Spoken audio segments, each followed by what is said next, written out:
discuss one very important aspect of IELTS writing, and that is parallel structure. First of all, let us understand what do you mean by parallel structure. When information in a sentence is given in the form of a list or series, all components must be grammatically parallel or equal. There may be only two components, or there may be many components in a list. However, if the first one, for example, is an infinitive, the rest must also be infinitives. The first one is in past tense, the second one should also be in past tense. Consider the following correct and incorrect sentence to understand the meaning of parallel structures. Let me give you a small example.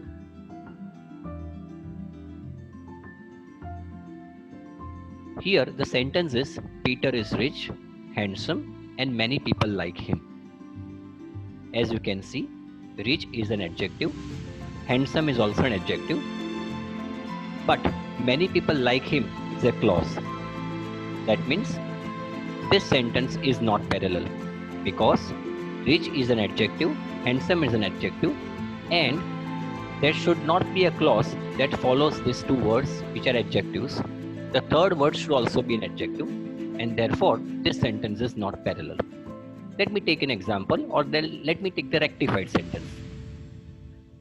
The answer, the correct sentence should rather be Peter is rich, handsome, and popular. As you can see, rich is an adjective, handsome is an adjective, and popular is also an adjective. That means the first sentence on your left hand side is not a parallel structure, whereas this sentence on your right hand side of the screen is a parallel structure. Let me take a second example. Mr. Henry is a lawyer, politician, and he teaches. As you can see, lawyer is a noun, politician is a noun. However, he teaches is not a noun, it's a clause instead. The correct sentence would be Mr. Henry is a lawyer, a politician, and a teacher. Over here, lawyer is a noun, politician is a noun, and teacher is also a noun. That means the first sentence is not parallel, while the sentence on your right hand side is a parallel structure. Let me take a third example. The soldiers approached the enemy camp slowly and silent.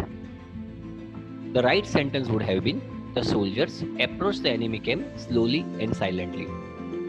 In the first sentence, slowly was an adverb, but silent is an adjective. That means the sentence is not considered to be a parallel sentence.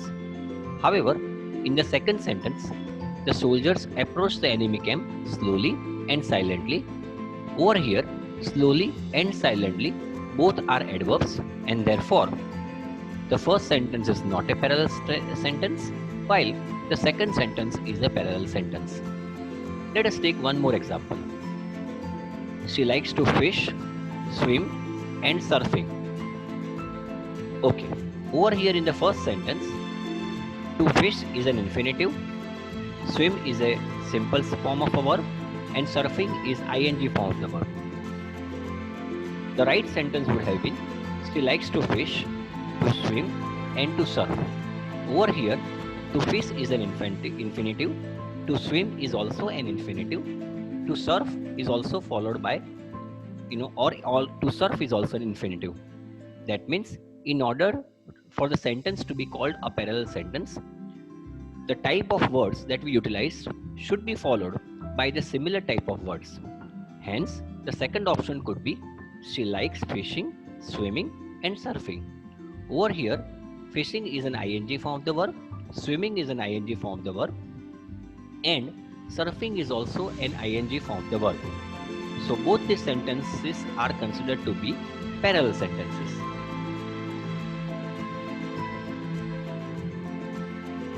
Let me take one more example. When teenagers finish high school, they have several choices: going to college, getting a job, or the army. Over here, you can see that going to the college is verb plus noun, getting a job is also verb plus noun, but the army is only the noun. That means this sentence is not a parallel sentence. The correct sentence would rather be When teenagers finish high school, they have several choices: going to the college, getting a job, or joining the army. Hence, you can see all the three phrases are parallel as they contain verb plus noun. The first sentence, therefore, is not a parallel structure. The second one is a parallel structure. Let us take the last example. Enric entered the room, sat down, and is opening his book. As you can see, entered is a past tense, sat is also a past tense, but is opening is present continuous. Therefore, this sentence is not parallel. The correct sentence would be Enric entered the room, sat down, and opened his book. Over here, entered is a past tense, sat is a past tense, and opened is also a past tense. Therefore, the first sentence is not a parallel structure. However, the second sentence is a parallel structure. It is important that we learn these small things because in IELTS or PT, or for that matter in any competitive examinations, you are required to write complex compound and compound complex sentences. It is not only important that we write these sentences, equally important it is that we need to write correct sentences of these three type of sentences. Only then we can expect to get high scores in IELTS or PT. Therefore, parallelism is something that you should invariably know. Let me take a small test. As you can see on the left hand side, there are sentences which are not parallel. You are given 30 seconds to go through it and we shall then see the correct answers.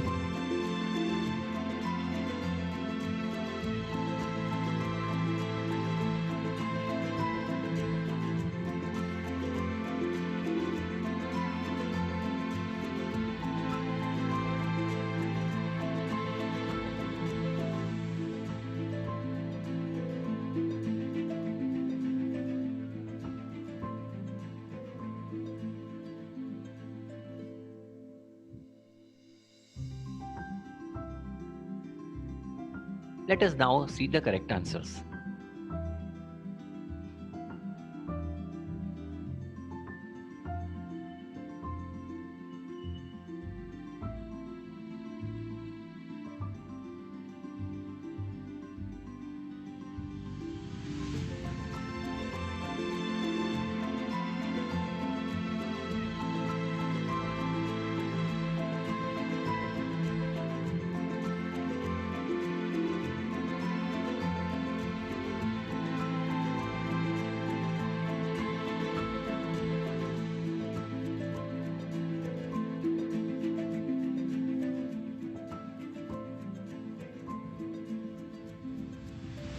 The first set of sentences on the left hand side were not parallel, and on the right hand side we are utilizing the correct form of the same sentence. I request you to go through this entire video once again to get more clear about the rules of writing a parallel sentence. Thank you for watching the video and hope to meet you again.